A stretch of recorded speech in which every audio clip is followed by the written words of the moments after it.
am na ay at ma suñu jàppante yàlla moo ñu boole bi ñu njëkk a gisante lu nekk doonu nañ ko mais dafa xëy bis ñëw rek mu soppi jikko xam naa ni xamuma woon man gisuma woon moo tax ma xam ni nit ku nekk am na jikko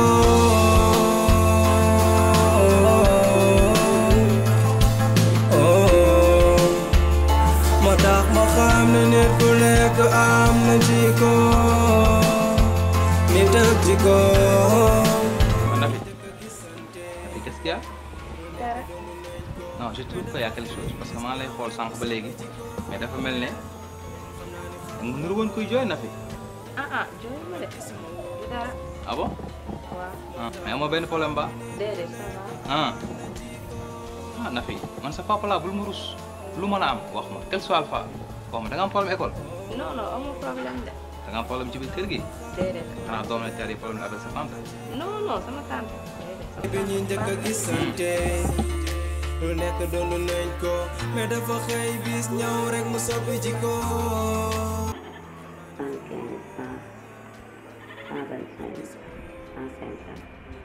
125 loolu dafay yóbbu man ñu war a jox 65 000. salaamaaleykum. waaleykum salaam. Soxna Su. Lamine. ça va bien. ci loo nekk. sant yaa ngi ci jàmm. alhamdulilah. ça va naka coono yi. sant yàlla bu baax. yaa ngi am jàmm ba. waaw maa ngi am jàmm. ba mel ne yaa ngi ci affaire yi de ah. gis nga ko de. ah. maa ngi woon sama bor yi nii de ñi ma fayoon laa doon bind ñi ak ñi fayagul. Ok waaw ñu war a fay. daal projet bi mi ngi avancé. voilà waaw mi ngi avancé bu baax macha allah. C'est bon sant yàlla bu baax kay. yàlla baax na quoi. tey di ñaan yàlla sa xéwal yokk rek. waaw yaa ngi ciy góorgóorlu daal. waaw maa ngi ciy góorgóorlu bu baax di ci gis sama bopp. ci commerce bi daal nga nekk. jaay waaw beeg jënd bi waaw gis nga. ah mais ça fait l'occasion dina baax. da ngaa fin de mois bii rek. récupéré naa presque 250 000. moom laa récupéré nii. de toute façon loolu mën a waxoon rek. lu muy gën a avancé nag xam naa ni muy gën a yokk voyage yi rek. effectivement li ma ci doon wax daal mooy. lépp loo xam ne maa ngi koy def pour yow rek. pour nga mën koo jëriñ pour sa bopp la ak sa njaboot mais pas pour moi. donc li ci am solo mooy nga góorgóorlu rek te xam li nga yor nii xam aussi sa projet boo ko commencé fan nga jëm ak moom. waaw début projet bi nag dana xaw a difficile un peu. mais soo demee ba miin ko tey ba maîtriser nga un peu commerce daanaka di nga dem ba mën a am li nga bëgg yëpp yàlla baax na quoi. dëgg la nañ ci jàpp rek décourage nga moytu bor yi bëri nag quoi. billaay nit ñi yow loo mën a leb. waaw genre sëwr gi. waaw loo jaay danañ ko jël waaye pour ñu fay la dàqanteeg yow ba sonn. mais yàlla baax na kuy jaay moom dangay naxante rek. ça va allez décourage. waaw sant yàlla yàlla baax comme ñu ñooy wut daal nañ naxanteeg client yi rek.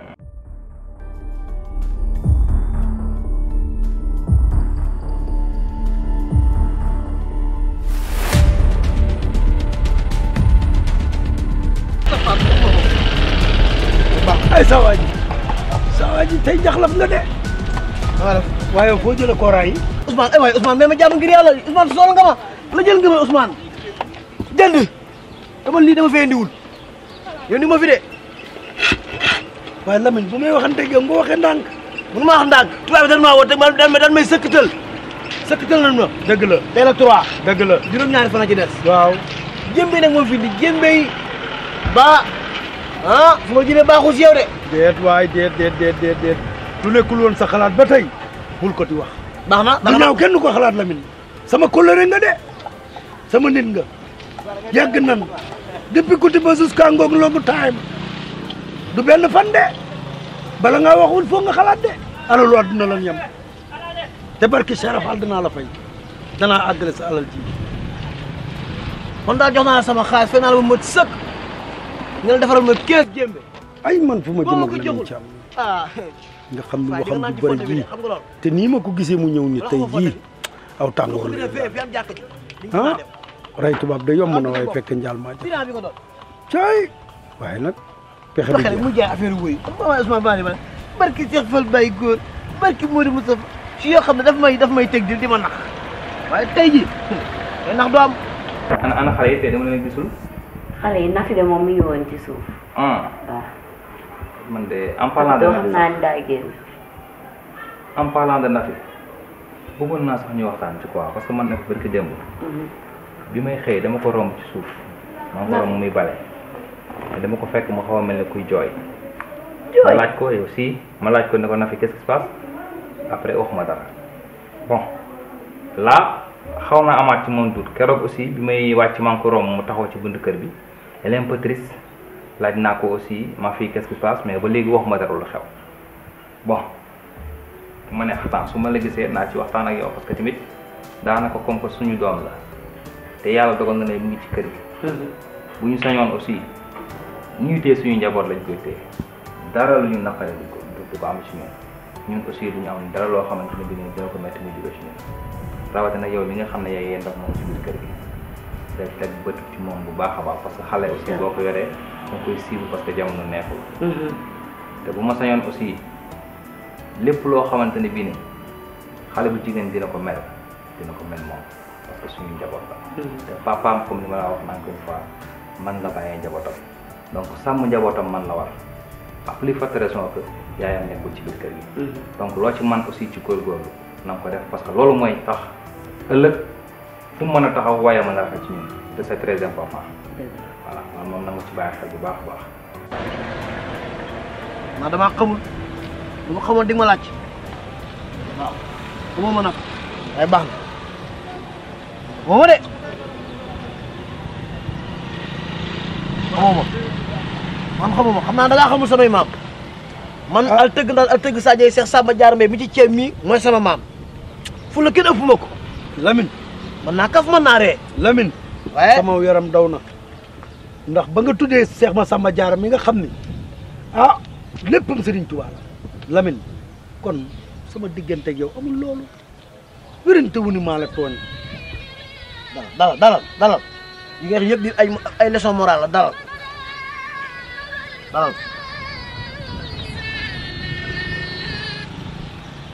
allo waaw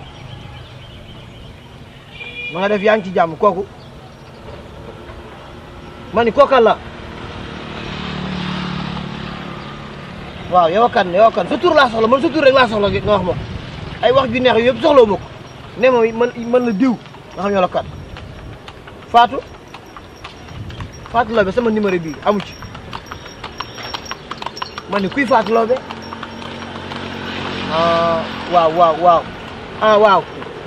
waaw na nga def waaw man nga soxla waaw da nga maa soxla waaw foo nekk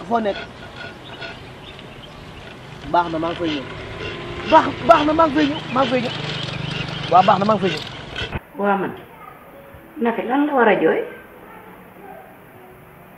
ah jaaxal na ma de te sax nag man jamono yi Nafi dafa sedd ci man di leebi nelaw guddi nelaw bëccëg fu mu jot tëdd mun daa loolu jaaxal na man mbaa dara da koo jot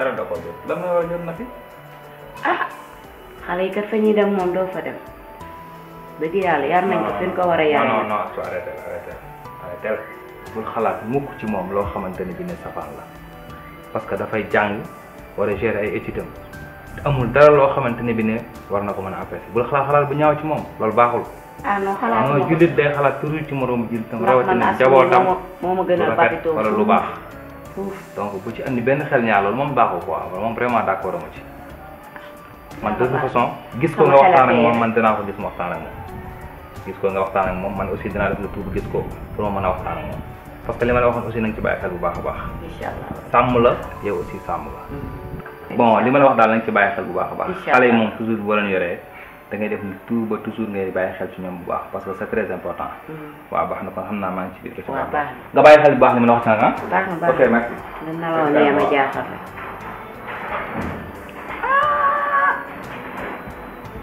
man de comportement bii Lamine waxee ak man tey jaaxal na ma tam man Lamine mos ta waxee ak man nii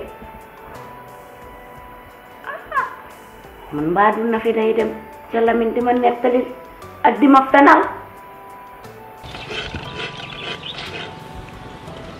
Lamine ko doon woote seen ñëw ci Lamine moom yow loo ma jubloo tey naqari deret tey moom naqari deret jëru fee jaay naqari deret te sax man maa ngi dem déet yow déglul da ngay taxaw ñu leeral nañ ba pare nga doog a dem. nii leeral ah jëmmi.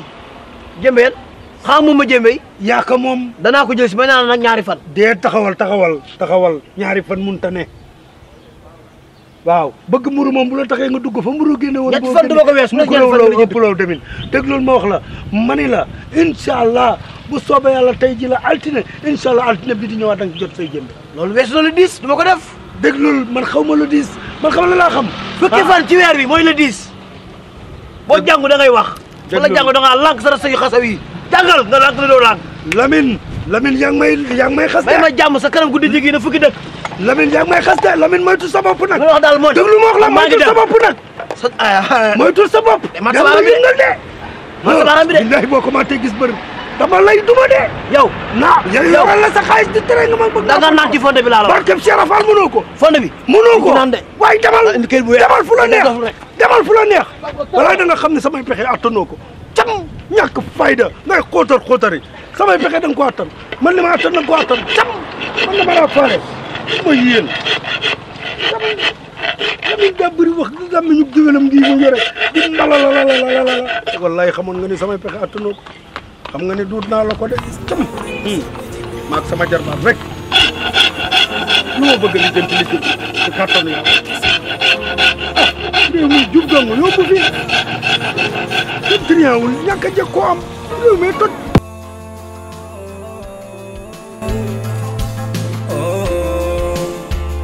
moo tax ma xam ne nit ku nekk am na jikko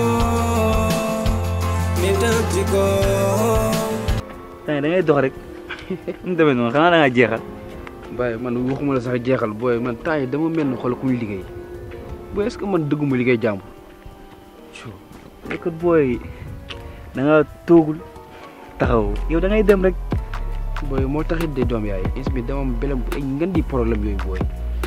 problème. billaay wallaay. ban genre. booy keroog xam nga paa bi ñëw na gàlle di laajte affaire de paiement chambre bi mais c'est que dama amoon benn soxla benn deal quoi maag ay quelques meufs nii c'est la waaw li nga joxoon boole ak li ma li woon xoolal daal di si luwee benn trop après mu indil ma ay jafe-jafe doom yaay. trop kon yow jot nga fee luwee trop léegi ana oto bi. ba oto bi c'est que problème bi mooy dama sa yab xale yi déglu ma rek booy nag baal déglu ma ba pare. d'accord xale yu man lay saf xale déglu yu neex xale yu tàng booy ba nekk si oto bi di blow di def lu ma saf bu oto bi jékki-jékki rek fay. me and you for life then xamal ni maa ngi ci sa wér buy tawala nay ma be xamal ni maa ngi ci sa wér nga naan ko mbëggeel dafa diis ay waay dafa bëy doole yaay sama àjjana waaw yaay sama àjjana ci ki nga bëgg ma bëgg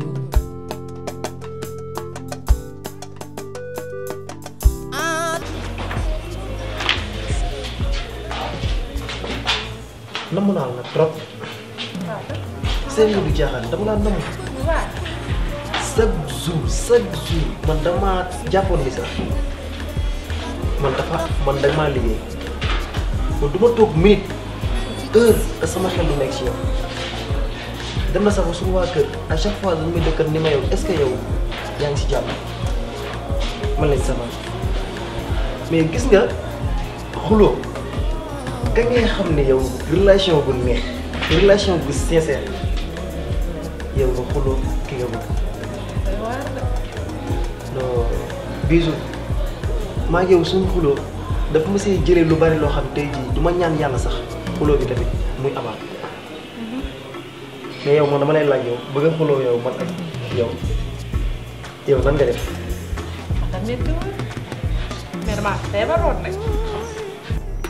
jékki-jékki rek fay mais essence bi moo jeex ou bien. non booy man je ne sais pas. parce que maa ngi duy plein laa duy plein kon mënut a jeex baay. man damaa ko tu sais que benn affaire am na moom mooy da nga xamul dara si blow xamoo dara si blow ba tax na à chaque fois soo jugee blow benn affaire am na moom mooy que waa ji si je ne me trompe pas moo ko fay par GPS. yow da nga neex xamul lu ma neex si yow da ngaa mën a saaf di takk déguisement dindoo gaynde booy ay sumb. d'accord damay saaf. caabi jaa ngi nii si man nga naan ay waaye yow caabi jaa ngi sama poche nga naan ay nangam doo réglé. waaw d'accord damay saaf. benn dama lay wax benn affaire mooy gis nga àddina boo si nekkee da ngay jéem a jàng si ñi nga xamante ni ñoo la ëpp expérience si yooyu noonu te man leer na ma ne Cheikh Mboup moom moo la luy oto bi te waa jooju sama gaayen la te it bandi la waaye. te boobu te instant yii nii kon xam nga kon léegi yow du ci relation quoi. c'est sûr kon léegi nag loolu la wan ni nag bu lëgëtee bàyyi li ma tooñ.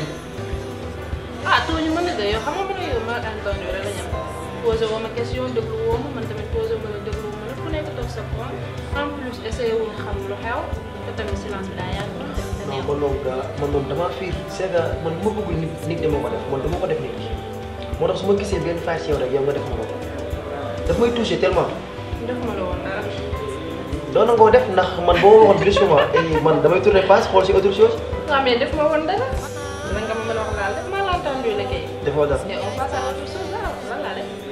l'essentiel daal comme que ñu ngi si jàmm moom ñu ngi commencé di ambiance kaf di ree am bonheur kenn ku si nekk nañ jéem a ñaan yàlla mu bañ mu dañ daal. loolu dafa métti de léegi yow la ma tax woo ma woon. la moo tax woo ma woon. mënuma laa woo ndax dem naa ba trouvé ni instant yi ne yow loolu nga joué defoo ko du yow mais léegi moom juum naa yow it juum nga mais man damaa rëy man pour ma ñëw si yow rek di la baalu wala yii nii man daal xam naa man xamuma lan la daal. da ngay changé. doo changé. daal du man instant su ma meree doo ma ñëw neexal ma woo ma dama waa baax na baax na baax na. li ma def ni lan la nii. man maa la woo. nga maa installé nga gis ko. sa problème nag mën naa ko lijjanti vite fait. mën nga loolu yow doom yaay li ngay sax moo ëpp li ngay lii de booy li ngay saaf rek. bëgg nga ma jàppale si loolu wala. non si bëgg naa bàyyi ndax inspiré bàyyi boo ma gisee sama kanam nga xam ne bàyyi san papa.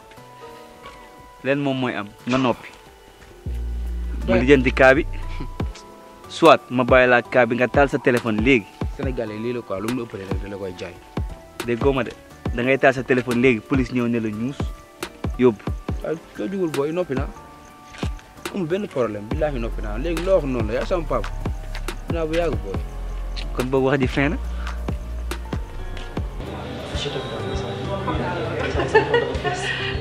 dinaa seet daal nañu jéem a ñaan yàlla bañ tamit saytaane di dugg suñuy mbir ndax saytaane ñaar nit ñuy ànd ngay jéem a fexe pour jéem leen yàq te fépp foo dem ci àdduna bi sab noonu ma nga fa lu ñu jéem a fexe lu ñu jéem laa yàqal yow ak ki nga nekkal tamit nag na ngay bañ tamit di déglu tamit waxi nit ñi ndax nit ñi taxul yow ngay bëgg de ndax ba ma lay gis di la bëgg yow it ba nga may gis tamit di ma bëgg nit ñu taxul man ak yow la kon bu kenn jógee fee naan la ay junior di la mel comme genre affaire yi noonu nga gëm ko kon damay jàpp ni kon yow nit ñee tax ngay dund. waaw nañ def parenthèse mais attention yow sant nga de. sama sant kon yow yaa ngi koy soog a tudd ko. sànq de maa ngi koy xool dama doon xaar opportunité. bu tax nag sànq bi instant yi dama laa wan a gudd nii rek. loolu la. junior c'est une personne qui est incontournable quoi. Ah bon? yow doo comprendre sax. Fais-moi comprendre alors. Junior, l'homme qui exerce des appâts de l'impossible n'existe pas. L'homme de la paix et de l'abondance, c'est moi Junior. L'homme qui exerce des appâts de l'impossible n'existe pas. L'homme de la paix et de l'abondance, c'est moi Junior. Je t'aime beaucoup, c'est sûr. Je t'aime énormément, c'est sûr. Mais attends, je vais faire ça.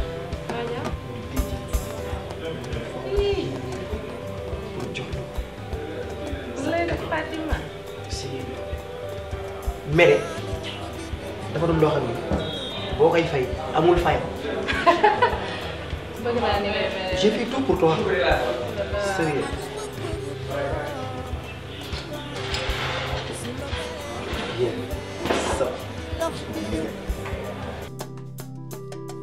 mel ni ko si biiru bëggeel metti na bëggeel sa xol lay affecté xol dafa fragile lool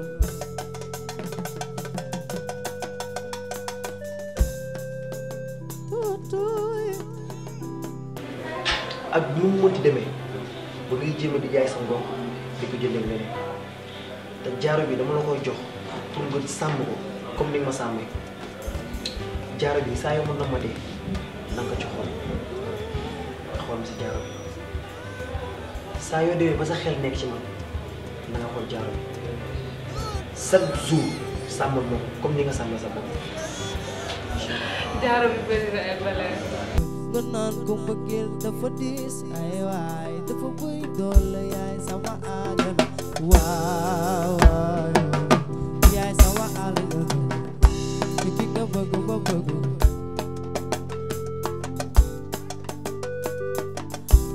de ki mbëggeel ni moom leen metti na nga teeloo ñu teg ci ko am na ay at ma suñu jàppante yàlla moo ñu boole bi ñuy njëkk a gisante lu nekk doonu nañ ko mais dafa xëy bis ñëw rek mu soppi jikko xam naa ni xamuma woon man gisuma woon moo tax ma xam ni nit ku nekk am na jikko